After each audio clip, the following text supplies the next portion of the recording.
লঙ্কা পেঁয়াজ ছোট করে কেটে নিয়েছি। ছোলার ছাতু দিলাম, একটু জল দিয়ে গুলে নেব, না পাতলা না গাঢ়। এটা দিয়ে ব্রেড টোস্ট বানাবো। যারা ডিম খাও না তাদের জন্য খুব ভালো। নুন দিয়ে নিয়েছি। এবার ব্রেডটাকে এরকম করে মাখাবো হালকা, আর তেলে ভেজে নেব।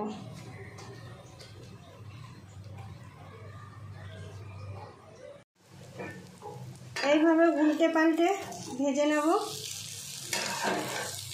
এই ছাতু দিয়ে ব্রেড টোস্টটা কি সুন্দর হচ্ছে। এরকম লাল লাল করে ভেজে নিলাম।